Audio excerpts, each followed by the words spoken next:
There we go. Mike, we're all set. All right. Good evening and welcome to the regular meeting of the Worcester City Council held by Zoom video conferencing and YouTube this Monday, November 2nd, 2020. It is now after 7:30 p.m. The next council meeting will be Monday, November 16, 2020 at 7:30 p.m. Ms. DiPaolo, would you please call the roll? Ransel. Here. Mr. Bostancic. Here. Mr. Cavan. Here. Mr. Myers. Here. Mr. Sanders. Here. Mr. Silvestri. Here. And Ms. Warden. Here. Apparently everyone set their clocks correctly because we're all present and on time. So hopefully you got a good extra hour of sleep. So we have a quorum as we have a full council tonight. The agenda will remain as presented. And at this time, I'd ask you to stand and join the members of City Council in reciting the Pledge of Allegiance. I pledge allegiance to to the flag of the United United States States of of America, America and to the republic for which it stands, one nation, under under God, God, indivisible, with liberty and justice for all. Thank you.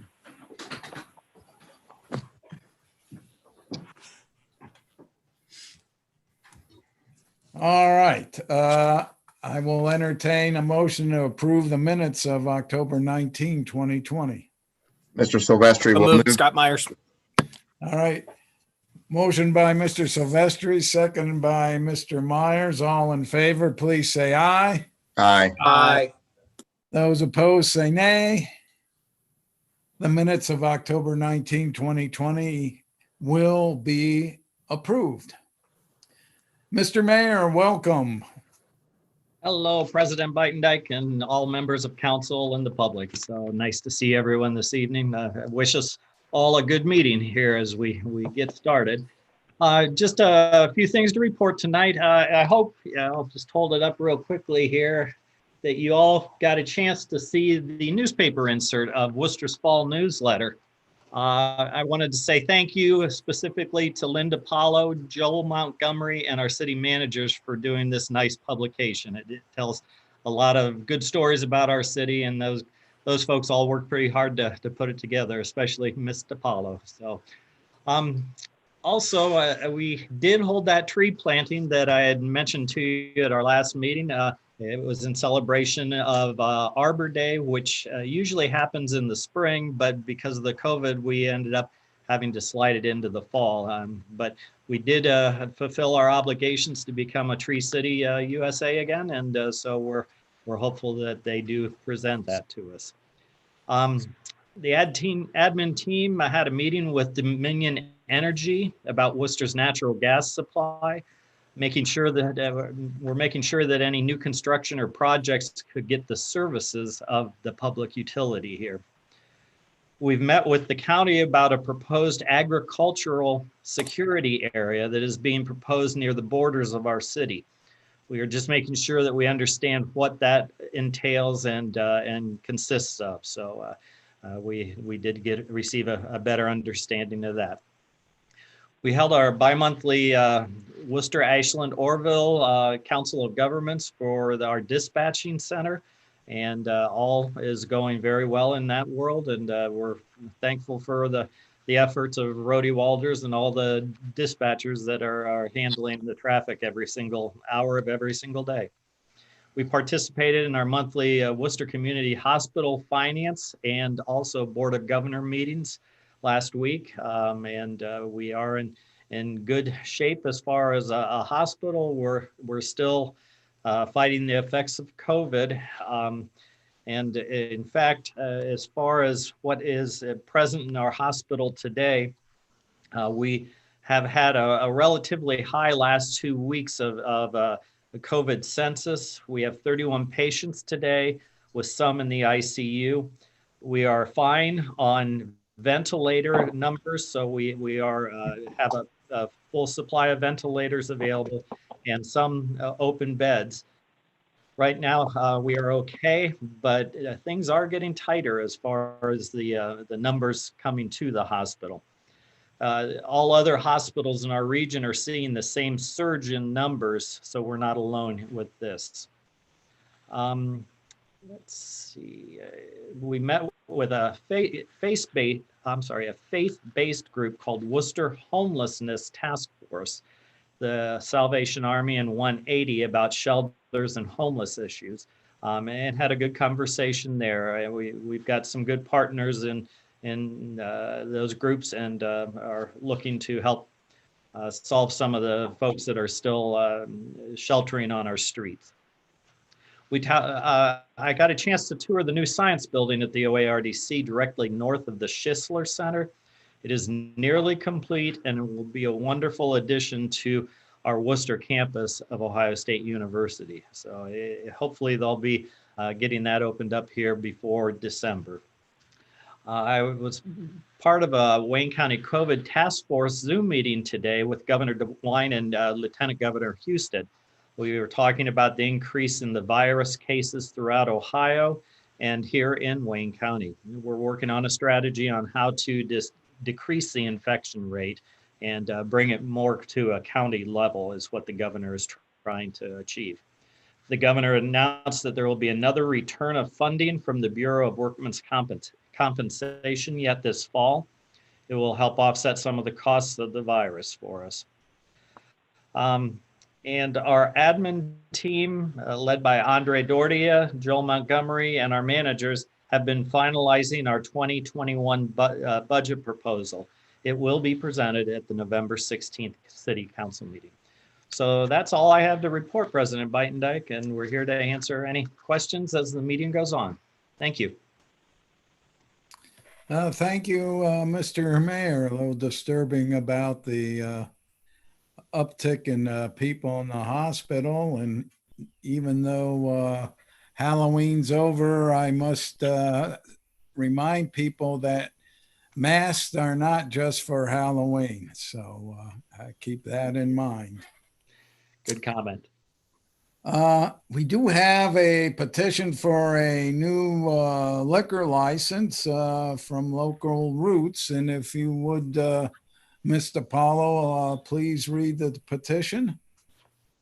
It's from the Ohio Division of Liquor Control. It's a permit class C1 for Wooster Local Foods Cooperative, Inc., doing business as Local Roots Market and Cafe at 140 South Walnut Street, Wooster, Ohio. Okay, and this is a new request. And as you all know the drill, we can request a hearing here in Worcester, the county seat, or in Columbus, or we can waive having a hearing. So what's your pleasure? I'll take a motion. I move to waive hearing. All right, motion by Mr. Bostancic to waive hearing. Is there a second? Second, Mr. Cavan. Second by Mr. Cavan. Would you please call the roll on the waiver of having a hearing here? Mr. Ansel, Yes. Mr. Bostancic, Yes. Mr. Cavan, Yes. Mr. Myers, Yes. Mr. Sanders, Yes. Mr. Silvestri, Yes, Ms. Warden. Yes. yes, Okay, we'll waive the hearing. If you would be so kind, notify the Ohio Division of Liquor Control that we do not request a hearing. That brings us to communications from the public, and for this I will have to turn to Mr. Scavelli. I'm sorry, I was looking at a comments, Mike. I apologize for that. You're talking about the comments for, were you asking about public comments? I'm Yeah, sorry. we're here. We're at the stage of communications from the public. So we have one comment so far from Ms. Weber. It says, I have a question about ordinance 2020-43. What specific project or appropriation will the $900 interest from the CARES Act be allocated to? If that isn't known yet, how, when will that be decided?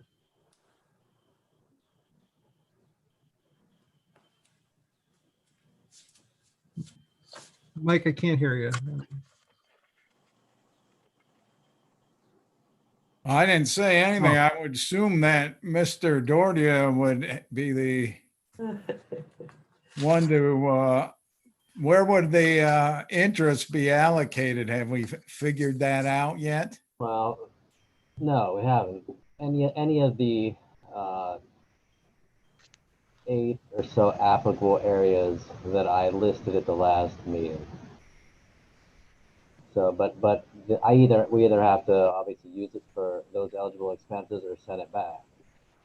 And since council is the only authority to appropriate the monies, we have to bring it forward to you. And I'm estimating we're close to $900 in interest. So it might be a tad less, but we rounded up. But it'll be any one of the, like I said, the 8 areas. That email I had sent you when I filed the report. So it'll be probably one of those areas. We spent a lot of money like on testing. The rec, Joel can tell you a little further, but our rec folks have to be tested quite often, and it's not cheap. It's about $100 a test, I believe. Right, Joel? That's correct. It's a little over $100 a test, and you have to test everybody at the community center every 2 weeks. It's a very similar requirement that nursing homes have if we want to keep the community center open. So yeah, that's one of the things that we spending that money on. Ms. Weber specifically asked Andre what those 8 areas are. She says she didn't think they were listed in the last meeting. Well, they were, but I have those summarized here, Andre, if you don't have them at your fingertips. Per the state guidelines, they are areas of COVID testing and contact tracing, economic support other than small business housing and food assistance, improvements to the telenetwork capabilities of public employees, payroll for public health and safety employees, personal protection, protective equipment, and public health expenses, which include disinfecting, sanitizing, plexiglass, air purification. And the funds per the legislation will be placed in a yielding escrow account, if you will, awaiting, first of all, us being able to utilize the funds and not having to repay the funds to the state. It's prudent to hold those funds, not knowing if it will be recalled or demand repayment. So we have the areas allocated, and I would welcome anyone to contract the administration for the allocated amounts that we received as a reference as city council representatives. Then the small amount of interest that we're forecasting will also be placed in that escrow account for future expenditures. And right now there is a bit of a deficit because the allocation is less than the fully distribute amount received by the state, but those expenses that were projected were a few weeks, almost a month old right now. So those will be increasing through the end of the year. And I'm sure that the funds available will be utilized per the state guidelines and requirements. So I have another question then from Ms. Weber on this topic. She wants to know, are these funds possibly going to be used for future public employee pay increases such as were authorized 2 meetings ago for police collective bargaining? not eligible. Not eligible. Yeah, not eligible.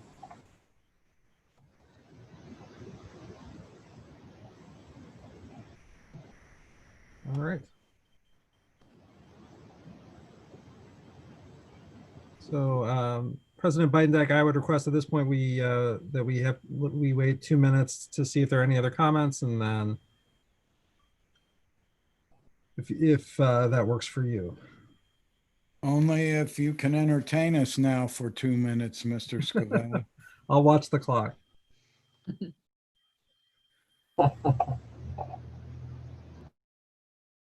If you were like a former law director, you'd be breaking out in song and then doing a tap dance for us. I could do that, but I won't. Oh, I think that's in your area of expertise, isn't it, John? It is. It is very much so. But I will spare you all. Maybe we could get a cameo from Mr. Benson just for this 2-minute portion of the meeting. I'm sure he would be willing. I think could we actually should have him probably- call in. We could actually probably just do that. We could just have electronic Dick Benson, probably, Andre, right?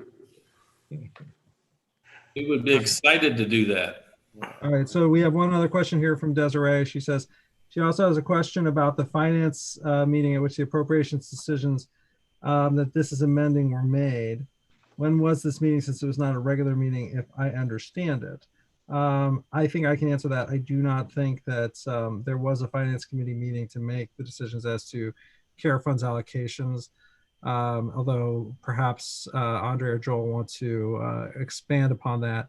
There's only certain things we can use that money for. Right, it was a legislative request by me to appropriate the funds, period.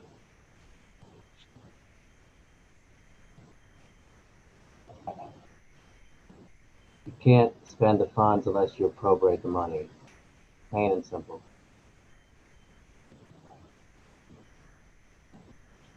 If I could add on to that, or perhaps Mr. Ansel would, if it's just related to the finance committee meeting, but generally those meetings are held at the beginning or immediately prior to a council meeting. Therefore, it would be a public meeting that she would be able to attend virtually. Maybe she's referring to a private meeting, though I'm not sure.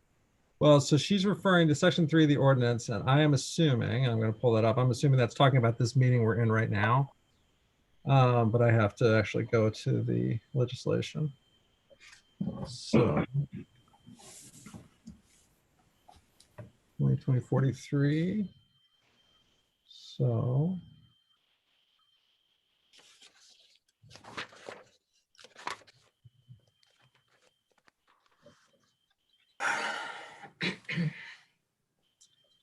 okay, so Ms. Weber, in that section, I would tell you that when it says that happens in section 3, that's happening right now. So when it gets passed, the part of section 3 that's there, that will happen when council passes this particular legislation. That's not something that happened in the past. That's something that will happen now when we pass 2020-43.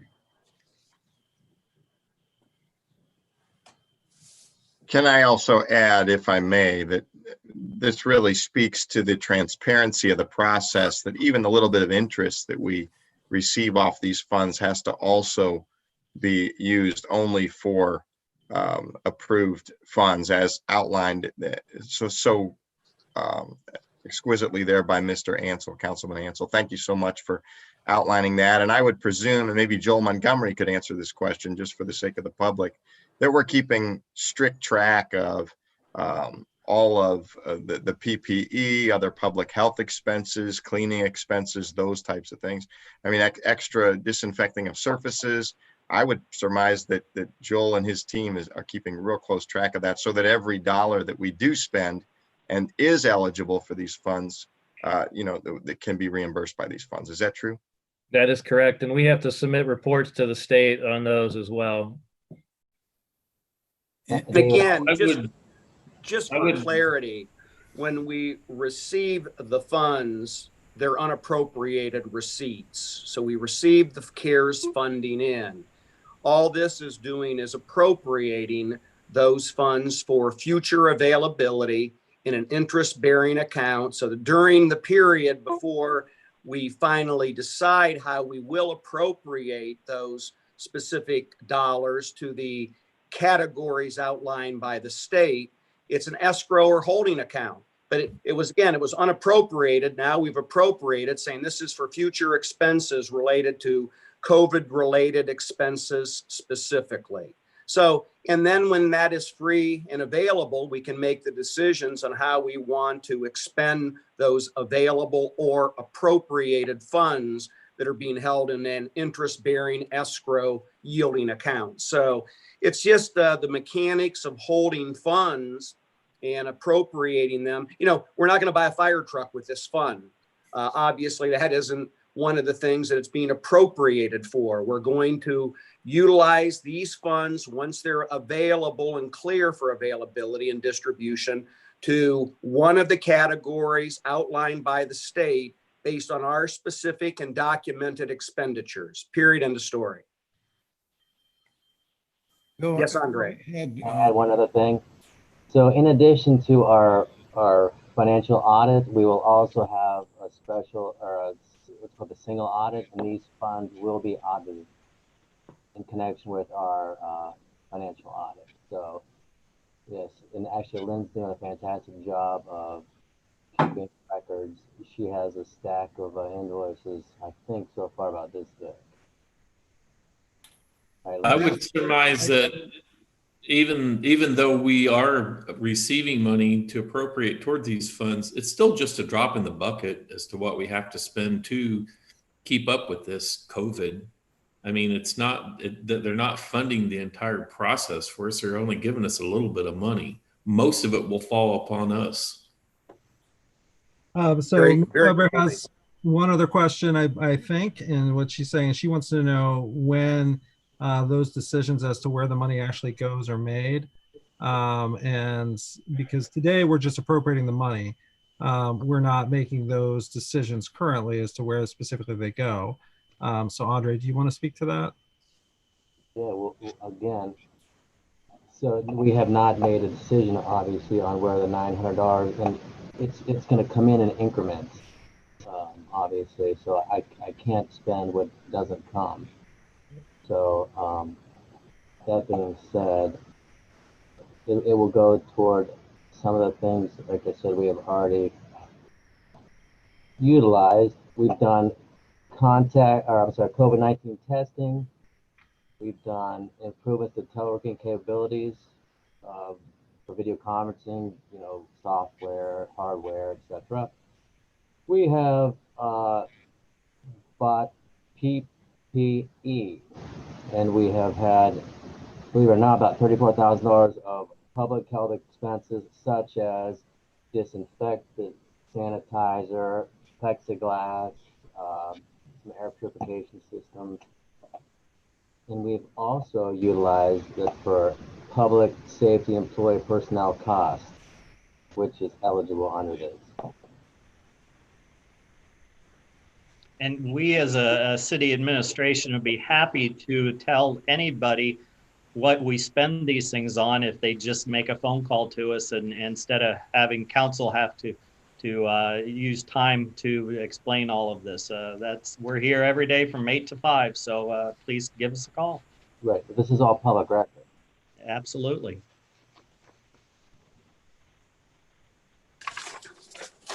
All right, then Mr. Bidendyke, if Yes, I'm going to move on now. That will bring us to committee reports. None tonight, and I don't believe we have any public hearings, so we can cross item 5 off the agenda, and we'll move right to unfinished business item 6, which is ordinance number 2020-42 will have its second reading.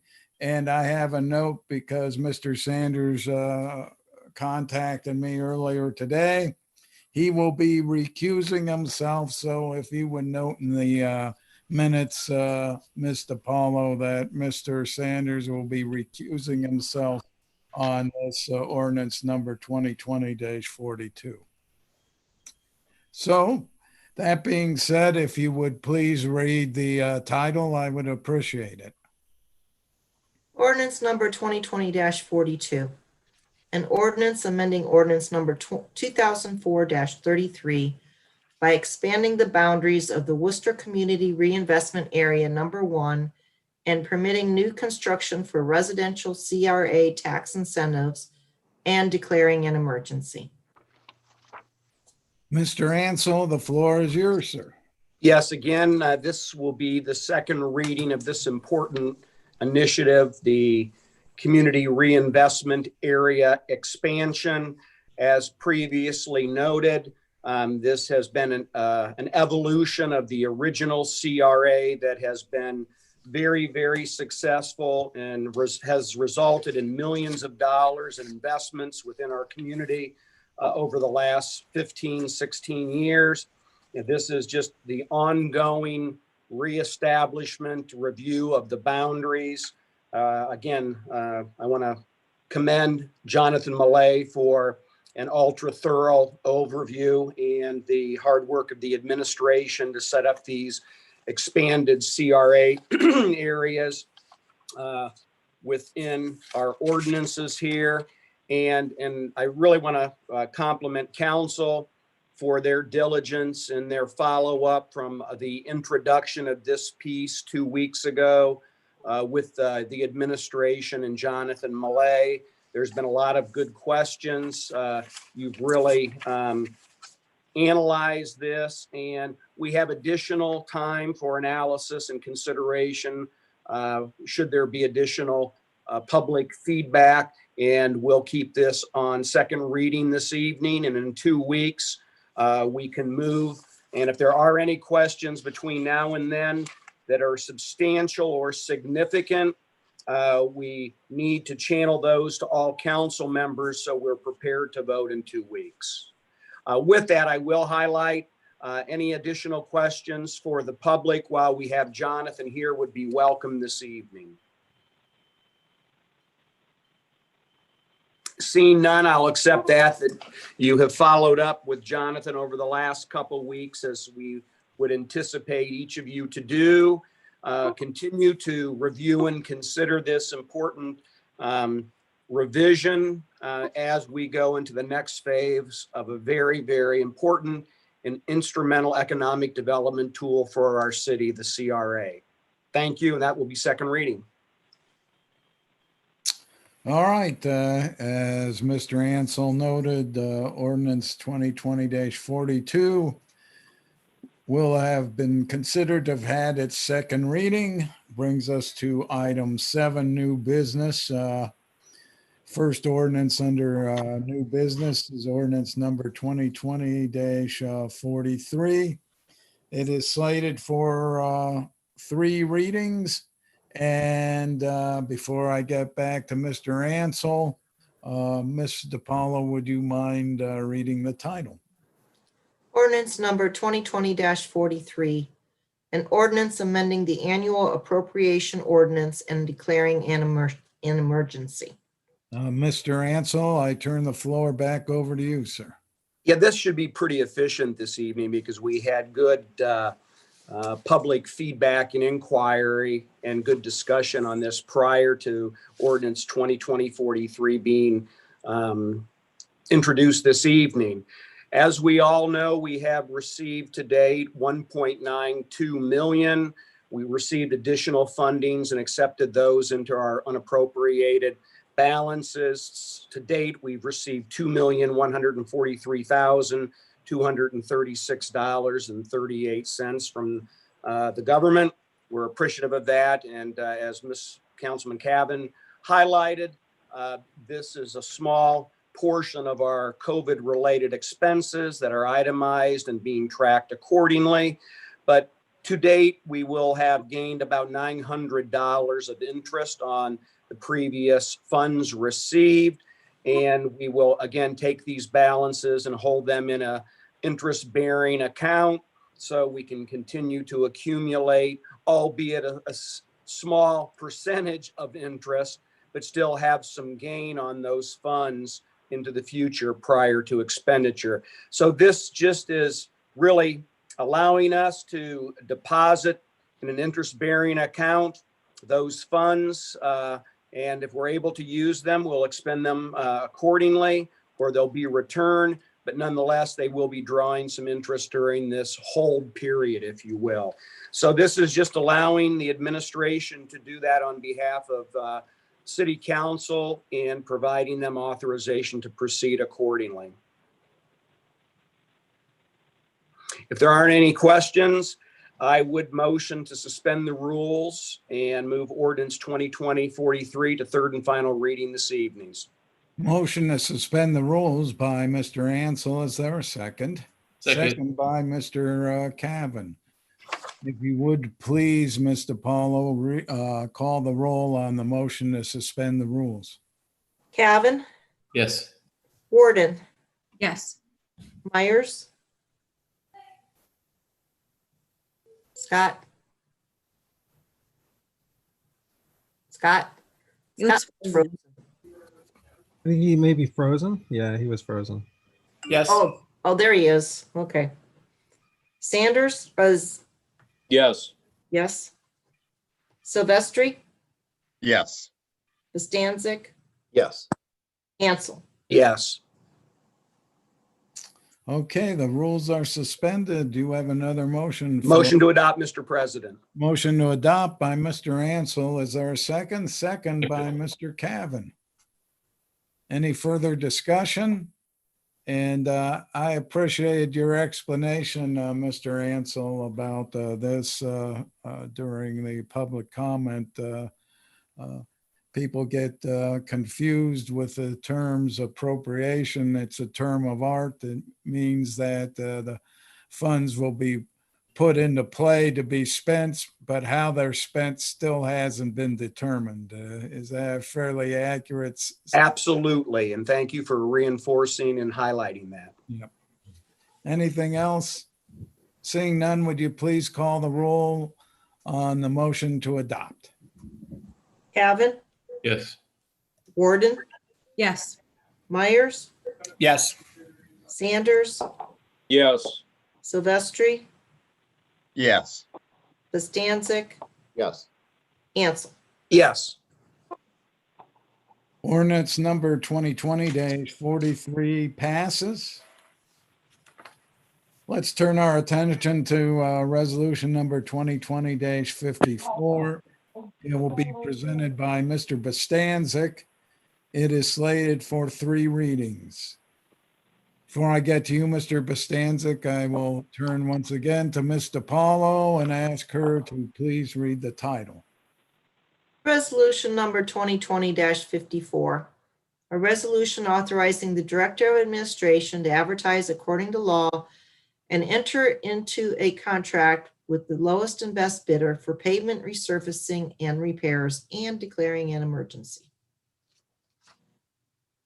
Excuse me, Mr. Bostancic, the floor is yours. Okay, thank you. This resolution is simply a request to authorize advertisement and award a contract for the surfacing and repairing pavement on the following streets. Old Mansfield Road, West Bowman Street from Mechanicsburg Road to Quinby, Grant Street from Henry Street to Larwell. This will also include milling the existing surface, adjusting manhole covers and water valve boxes to grade, and placing new asphalt and pavement markings. And again, as usual for these projects, all the engineering, design, construction, administration, and inspection will be performed in-house by our engineering staff. The total estimated cost is $743,241, of which $428,241 will be a grant from ODOT's large city funds, and the balance of $315,000 will be from the city. Funding of this project will be in the 2021 appropriations budget. After any discussion, I would like to motion to suspend the rules and go to third and final reading. Approving this as soon as possible will allow us again to advertise and bid this project early in order to obtain the best possible bids. If there are any questions or. Well, Mr. Bostancic, I would request that you move to suspend the rules, and if those are suspended, then we can move to adopt and have a discussion. Okay, I make a motion to suspend the rules and put this on third and final. All right, motion to suspend the rules by Mr. Bostancic. Is there a second? Second by Mr. Silvestri. Second by Mr. Silvestri. If you would, please, Ms. DiPaolo, call the roll on the motion to suspend the rules. Bostancic, Yes. Myers, Yes. Sanders, Yes. Silvestri, Yes. Warden, Yes. Ansel, Yes. Cavan. Did you say yes, Mark? Turn your microphone on, please. Yes. Thank you. Thank you. Okay, the rules are suspended. I look to you again, Mr. Bostancic. I would move to adopt. Motion to adopt by Mr. Bostancic. Is there a second? Second. Second by Mr. Silvestri. Okay, now Mr. Bostancic can ask if anyone wants to weigh in here. And I should also say that Roger Kovalarczyk is available to answer any questions as well. He's on the phone. Incognito. I see. Incognito. I see a nice picture of a phone on my TV screen here. Yeah, So that's always. He didn't want to have to get dressed up for tonight's meeting. well, he's probably ready for bed, probably. I don't know. Probably in his, sleepers. No, I'm not.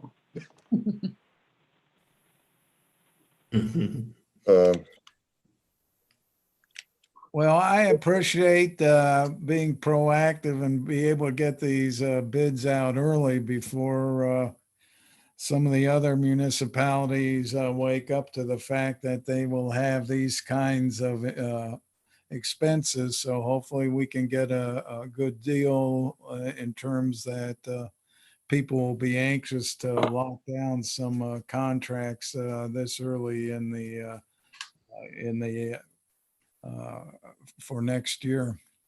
I do like to point out all the time that I do receive a lot of feedback from the public at the restaurant on the roads lately. And I've said this before, but all the money and effort we're putting into infrastructure on the streets is being seen by the public.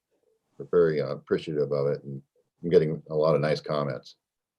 So I'd just like to point that out. Thank you. Well, seeing there isn't any further discussion, Mr. Paulo, would you please call the roll on the motion to adopt? Bostancic, Yes. Myers, Yes. Sanders, Yes. Silvestri, Yes. Warden, Yes. Ansel, Yes. and Cavan. Yes. All right, resolution number 2020-54 passes. Our next resolution will be presented by Mr. Silvestri. It's slated for 3 readings. If you would, Mr. Paulo, please read the title of resolution number 2020-57. Resolution number 2020-57, a resolution authorizing the Director of Administration to advertise according to law and enter into a contract with the lowest and best bidders for the purchase of certain materials for the water treatment plant. Mr. Silvestri, the floor is yours. Yes, thank you. Up till now, we as a body have seen all of these requests come before council on an annual basis. I want to commend our Public Utilities Manager, Nathan Coy, for his foresight and his work in trying to reduce the cost of these really necessary commodity chemicals, if you will, to keep our water in such tip-top shape and to preserve the quality of water that we enjoy here in the city of Worcester. So one of the things that Nathan has been doing is trying to get all of these contracts on the same time frame, and then increase the length of the contract to get us a better price. So we're going to be moving from a 12-month contract for all of these chemicals to a 24-month contract for all these chemicals. And so just as a matter of clarity, there are 4 different requests for agenda detail sheets attached to this single resolution 2020-57. So as you can see from the first whereas, this does include the Pebble Lime, which is a water softening agent, and it's a pretty it's the largest piece of the expense. And then carbon dioxide gas is used to reduce the pH. Within our water, the sodium hypochlorite is used as a disinfectant to keep our water bacteria free. And then finally, the soda ash removes any of the anions of sulfate and other elements that cause what we call non-carbonate hardness. So the lime takes care of the carbonate hardness, and then we use the soda ash to further soften the water. So I know Nathan Coy is on the line to answer any questions that may come up. But I wanted to make that clear that we are going from a 12-month to a 24-month contract on these chemicals. And like I said, I appreciate all the detailed sheets that were included for all 4 of these items. I know we have seen some improvements having gone to a 3rd shift as of June. And so between the tough negotiation that Nathan Coy is putting together and the extra efficiencies on the usage side, we're hoping that we could see up to 10% decrease in cost for these items. So do you wish to pass this evening? I would make a motion to suspend the rules and place this resolution on 3rd and final reading. Yes, Mr. President. Okay, motion by Mr. Silvestri to suspend the rules. Is there a second? Second, Mr. Myers. Second by Mr. Myers. If you would, Mr. Paulo, please call the roll on the suspension motion to suspend the rules. Myers, Yes. Sanders, Yes. Silvestri, Yes. Warden, Yes. Ansel, Yes. Cavan, Yes. Bastancik. Yes. Okay, the rules are suspended. Mr. Silvestri, I look to you again. Thank you, Mr. President. I move for adoption. Motion to adopt by Mr. Silvestri. Is there a second? Second. Second by Ms. Warden. Now you can put Mr. Coy on the hot seat. I just have a quick question for him, if I could. Yes, go ahead. Nate, do these companies generally do multi-year contracts, or is this something new? Yeah, they certainly do. And we're going to put each one of these chemicals out. They'll have their own separate bid package for each. So yeah, there's options. You can do, well, you've probably seen since I've been here, we had a couple 6-month contracts to try and get everything on the fiscal calendar year. Then this past year, we've done some of them on 1-year contract. I want to do a 2-year contract on all of these with the idea that we get their best price. And then when it comes time for budgeting process for 2022, I know exactly what we're going to be paying on some of these chemicals, and it's going to make that process a little more efficient. We can kind of, make improvements on our bottom line is my hope. I hope with our continual operation of the 3rd shift and these vendors sharpening their pencil, I would like to see some cost savings through this. So that's kind of the goal here. I want a commitment from these folks for 2 years. I want their best price. Thank you.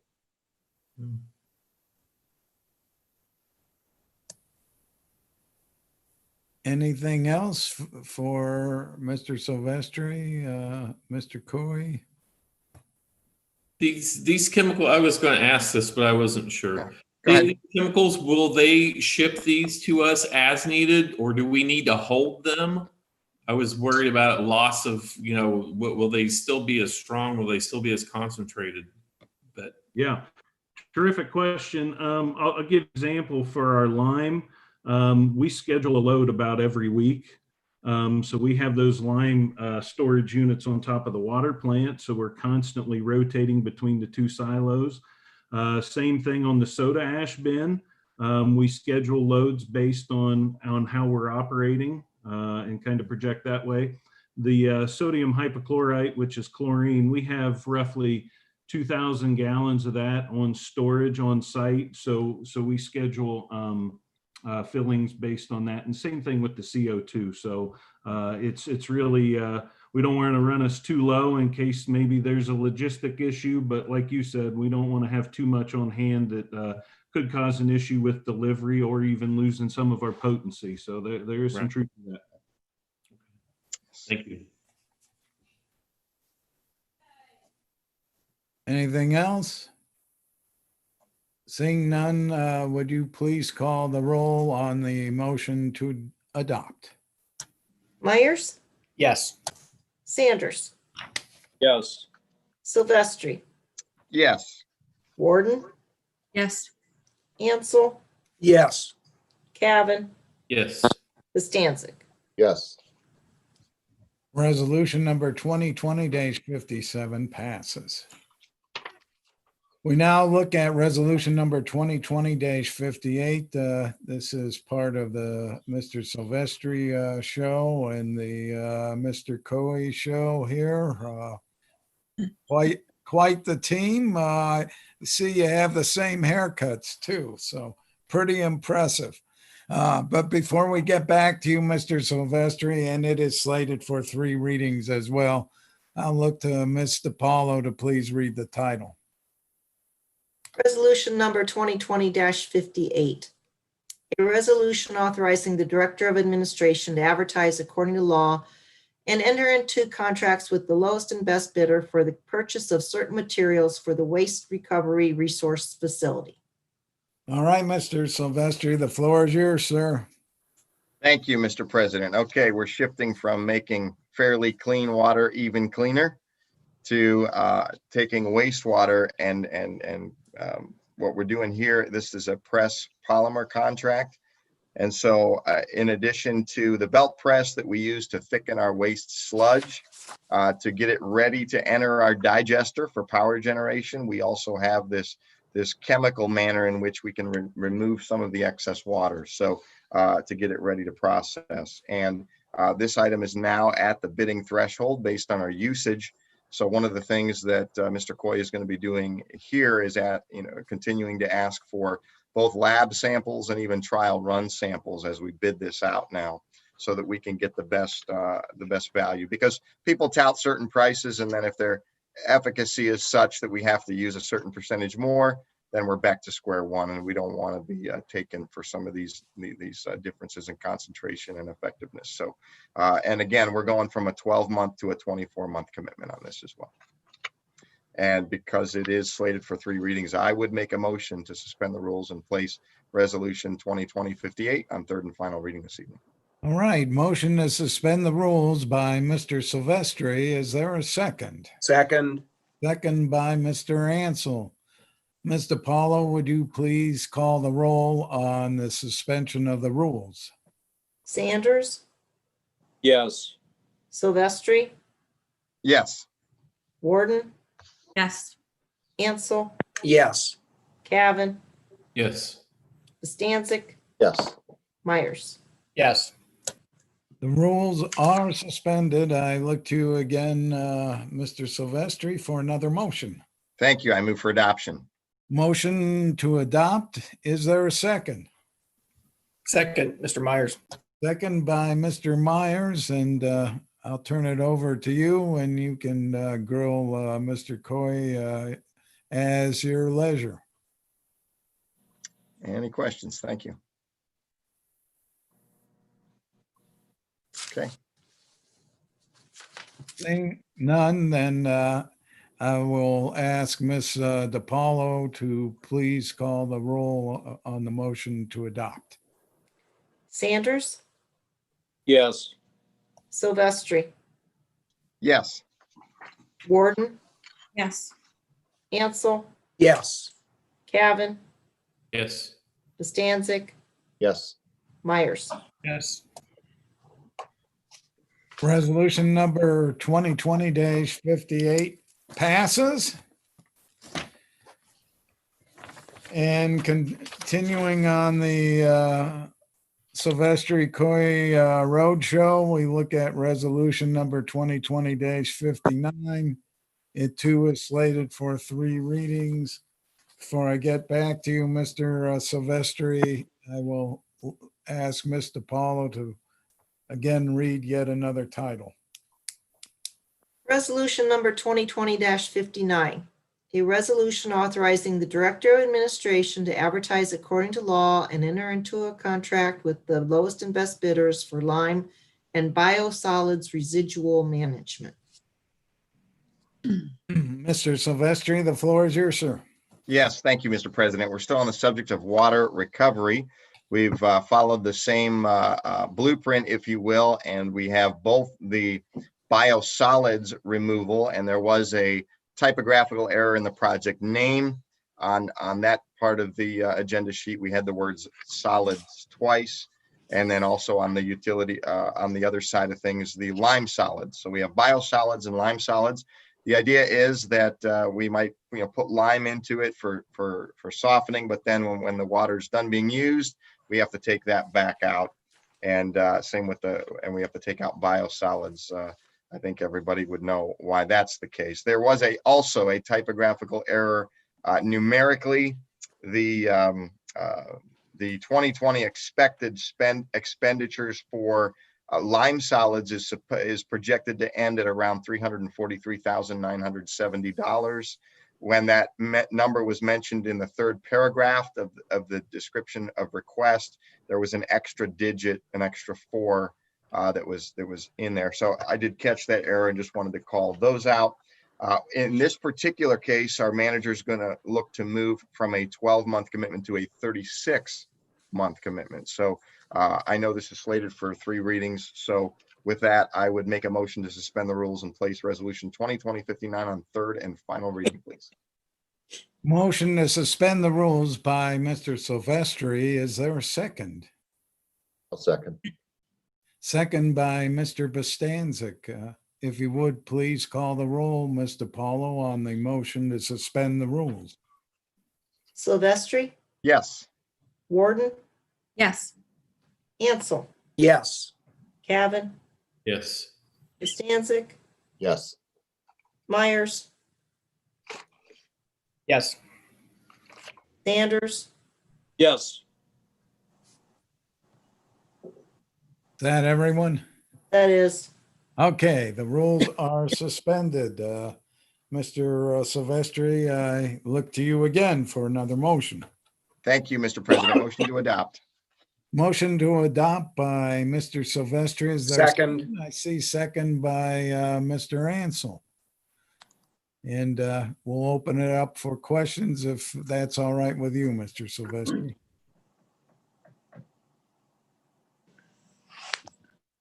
I have one. How's your son's football team doing? Mr. Coy? Oh, mine? Oh, he didn't go back this year because they were going to have football. So he's going into the fire program as we speak. So Oh, really? he had a change of direction. So when they decided they were going to have a season this year, he booted, he punted. All right. Thanks Well, for asking, though. Yep.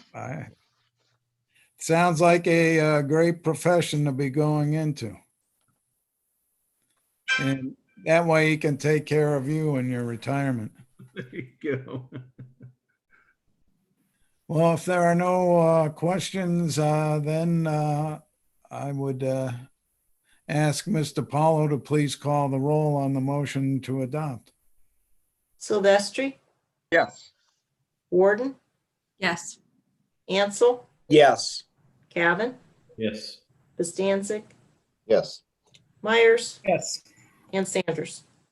Yes. All right, resolution number 2020-59 passes.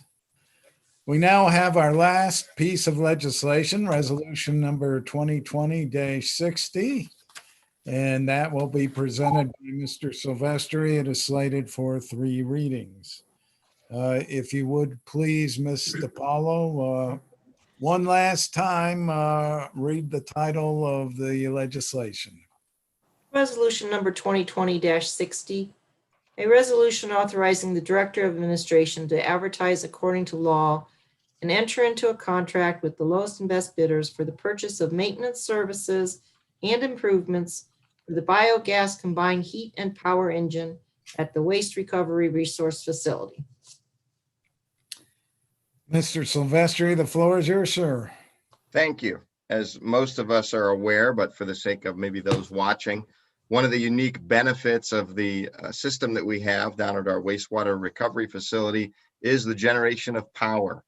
And we can currently generate enough power to both bring all the water that we need up out of their respective wells for the citizens of Worcester for drinking. We can process that water and run that whole facility.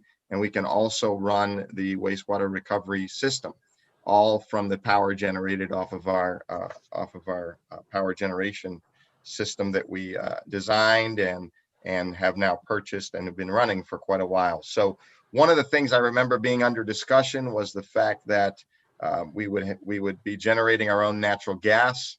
And one of the things that we do is just burn that natural gas for the generation of our own power, as I mentioned. But we've never had a gas scrubber system. So $150,000 of this request is to go for that. Let's face it, it's a little bit of a dirty process and a complicated process to generate our own power. But it sounds like we're becoming pretty good at it. But there's some maintenance needed to overhaul our power gen engine system. $250,000 of this request will go for that.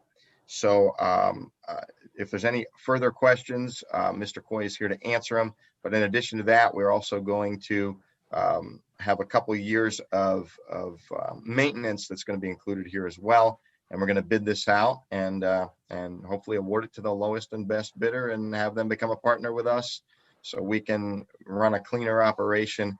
And we're going to take good notes and see how much of this we can do ourselves in the future. So this is slated for 3 readings. So with that, I ask that we suspend the rules and make the motion to put this on 3rd and final reading this evening. Thank you, Mr. Silvestri, for the motion to suspend the rules. Is there a second? Second. Second by Ms. Warden. Mr. Paulo, if you would, please call the roll on the motion to suspend the rules. Warden, Yes. Ansel, Yes. Cavan, Yes. Bostancic, Yes. Myers, Yes. Sanders, Yes. Silvestri. Yes. And Mr. Silvestri, if you would, I would entertain yet another motion from you. Thank you. I move to adopt. Motion to adopt by Mr. Silvestri. Is there a second? Second, Mr. Myers. Second by Mr. Myers. Thank you, Mr. Myers. Any questions? I guess I do. I can't imagine, but I'm not in that business. There's a lot of people that do this kind of work.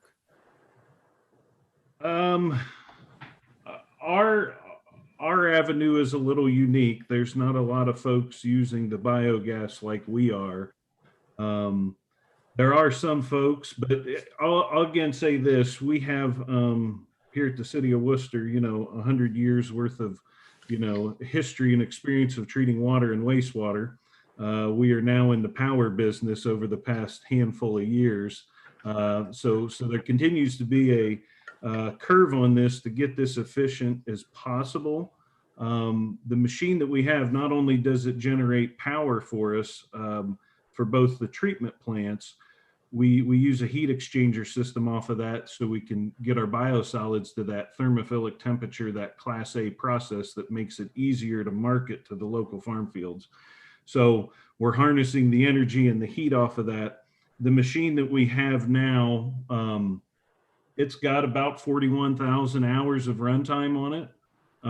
So as we look to bid this out, the selected contractor one is going to overhaul everything, from the 16 heads to everything that has some wear points on it. So then they can kind of reset the clock on the machine, put in a scrubber, which should also help extend the life expectancy of these heads.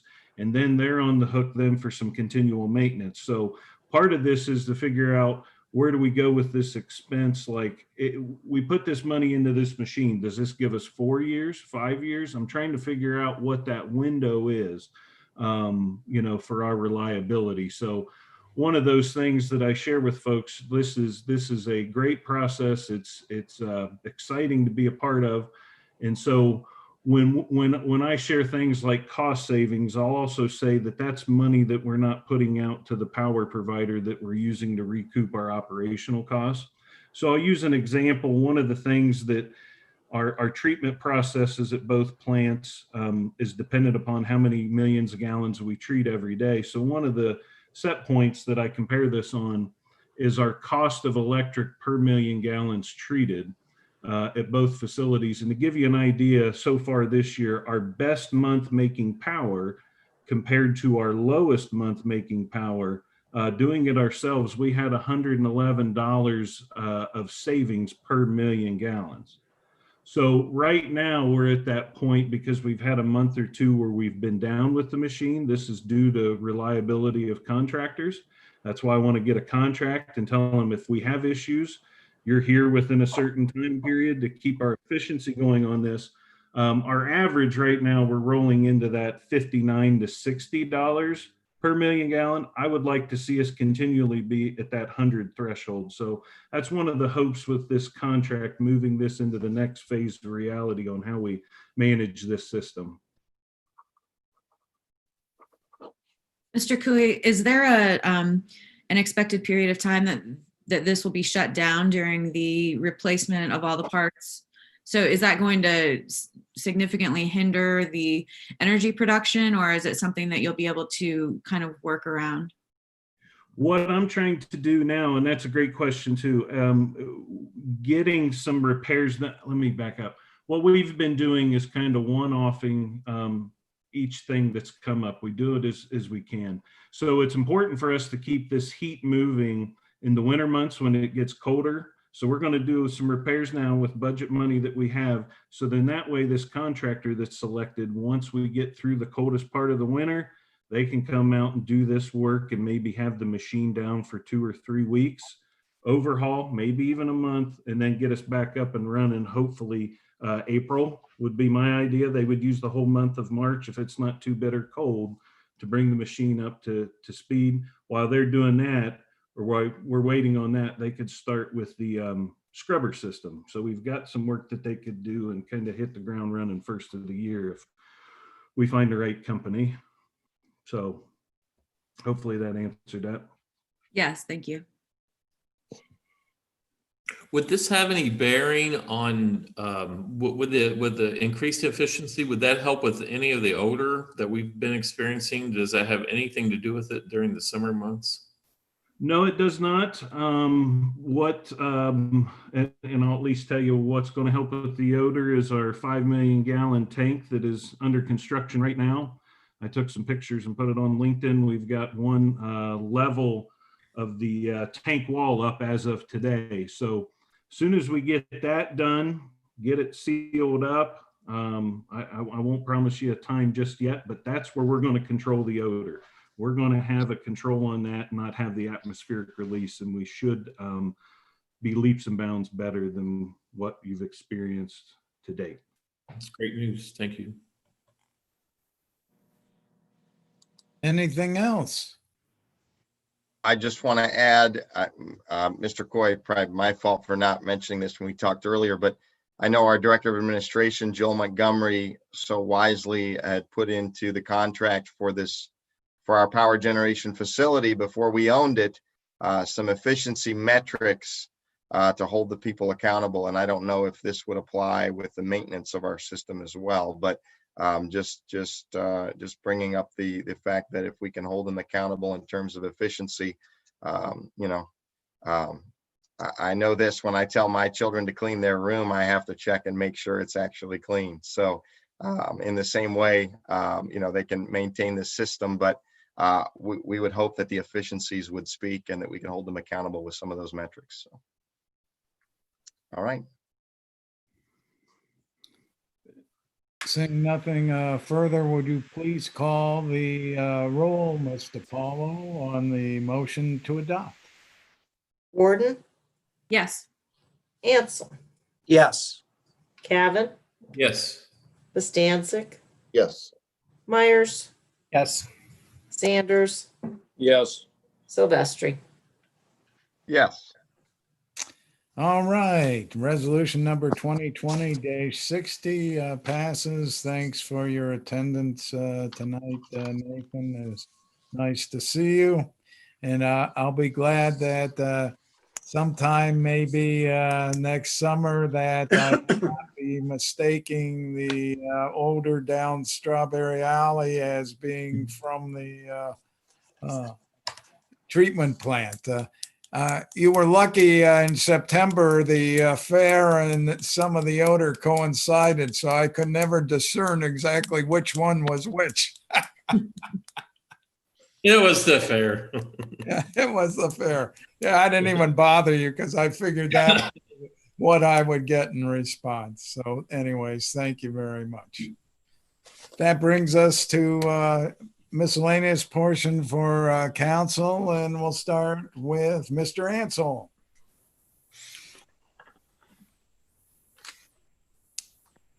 You're Mike. muted. You're muted, John. Yes, I have two important pieces tonight to review with council. I want it to be known that we have received our bed tax request allocation. We have received one request for our bed tax receipts. It's the joint proposal, including Main Street, Wayne County Convention and Visitors Bureau, and Worcester Area Chamber of Commerce. We're all familiar with that. That's been a legacy request for the last 15 plus years. It streamlines the process and makes it very efficient. There have been no other requestors for those funds. The bad news is our fund receipts had been trending for the last several years, over $130,000 for economic development allocation, with total receipts last year being the high water mark, $277,000. And as you know, the city keeps a portion of that, then redistributes the remaining balance. So we keep some for our general fund, then allocate the rest to economic development. So the total receipts are projected this year. Of course, this year isn't over, somewhere around $120,000. Mr. Dordia provided that summary information to council. So it's significantly less than half, nearly about 40% of our normal receipts. So I want the requesting parties to be aware this year when this comes before council, they'll barely hit the minimum allocation amount of $50,000. It'll be a little over that. And they have various percentages. I won't talk about that this evening, but we all know that initially Main Street receives the most significant funding allocation, followed by the Worcester Chamber, followed by the Wayne County Convention Bureau, then any amount in excess of $50,000, which in prior years, there's been more in excess than the base of $50,000. It's going to be significantly less. So I want that to be known to everyone.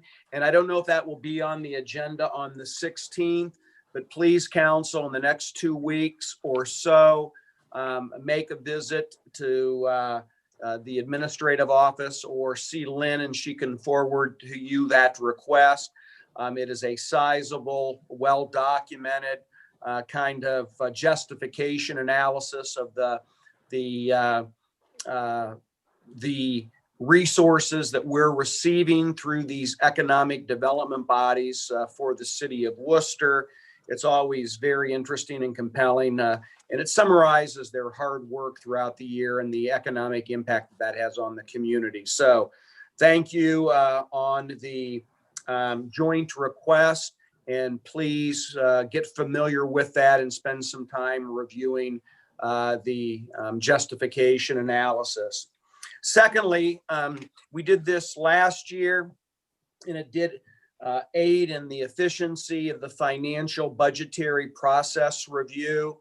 As highlighted, we'll have our preliminary 2021 appropriations budget next council meeting. So in 2 weeks, that's a deliverable based on the hard work and budgetary forecasting of the administration and the respective operating entities and departments within the city of Worcester.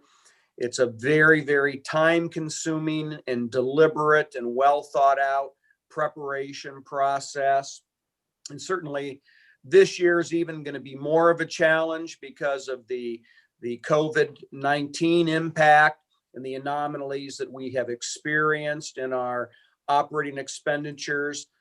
Thank goodness we did receive the funds from the government, which will help subsidize some of those anomalies. But next year, we don't know if we're going to have this trend continue, the economic impact on our city.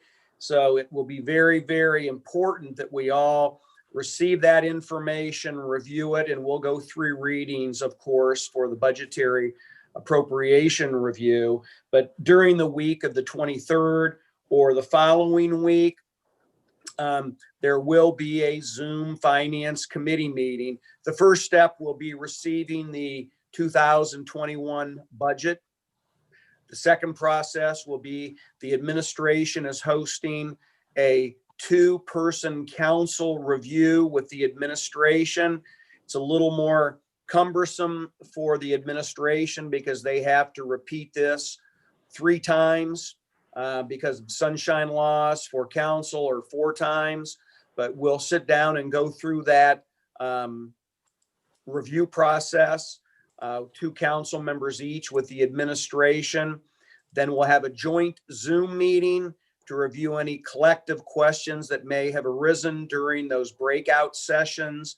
Then we'll be prepared in December to approve the 2021 appropriation budget.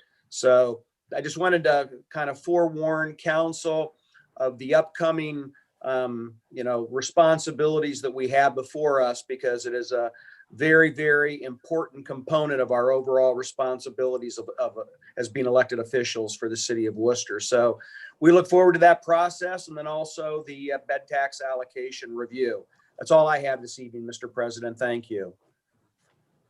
Thank you, Mr. Ansel. Turn to Mr. Silvestri.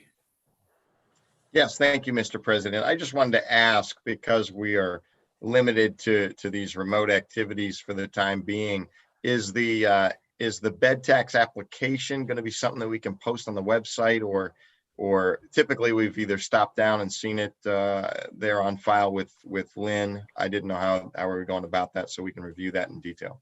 I have it scanned, so if you'd like me to send it out to you, I can. That would be great. I'd love to see that preliminarily and kind of get that digested before we have the whole budget in front of us. That would be great. Thank you. In addition, a couple of things. One, I've heard from constituents in my ward, and I think there's a level of interest in looking at and considering a dog park within one of our public city parks. I know we have the dog park down at Shellen Park on the south end of town, and I don't know if that's been anything that our administration has discussed, but I would be in support of those discussions. I'm not going to mention where it should go necessarily, but I think there is interest on the north end. I know at some of the parks there's been issues with trying to keep some of the parks cleaned up from pet droppings, if you will, and this would remedy that if we had a chain link fence put up. I can't help but think, I know our community is full of benevolent people, benevolent organizations. I can't help but think that maybe there's some organizations out there that would be happy to sponsor the fixed costs associated with that. So has that been under discussion at all? No, Mr. Silvestri, we have not had any discussion. We do have the dog park down in adjacent to Shellen Park, and it has served that purpose well. It does receive quite a bit of usage, but every time we add on another park feature, it does increase the cost to the city. So it's something we can explore, but no one has brought that forward until your comments right now. Okay, I know that certain parks like Oak Hill Park, there's ample space, but I would be in support of maybe some organizations that would maybe look at sponsoring the fixed cost of those things. But anyway, I'd love to have the administration maybe look at that.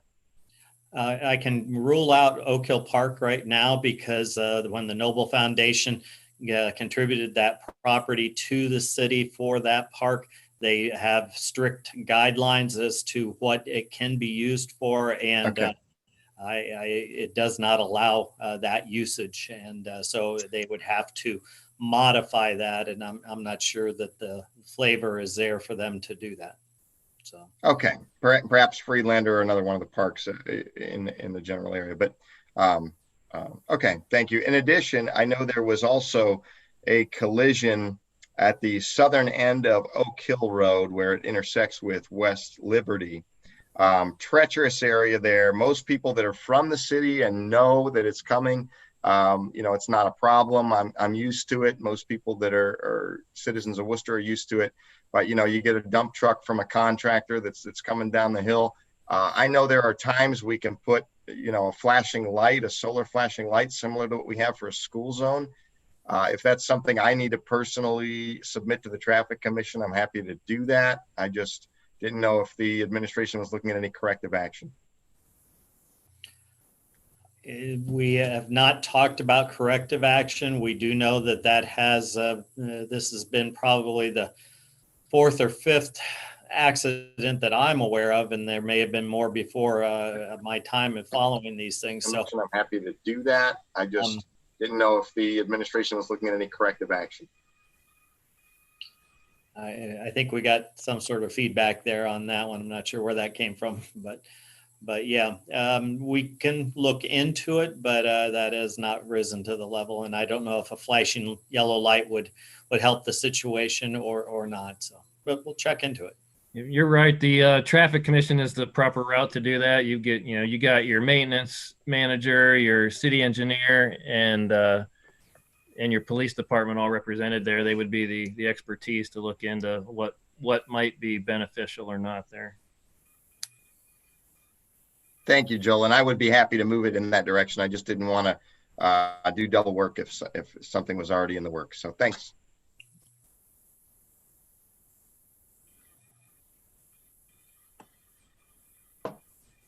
Okay, Mr. Cavan. I don't have anything to add. It's just that I look forward to the budget meetings Mr. Ansel had talked about, and diving a little deeper and looking into it. Thank you. All right, thank you. Ms. Warden. Thank you. I just wanted to bring to the attention of the administration, in case they were unaware.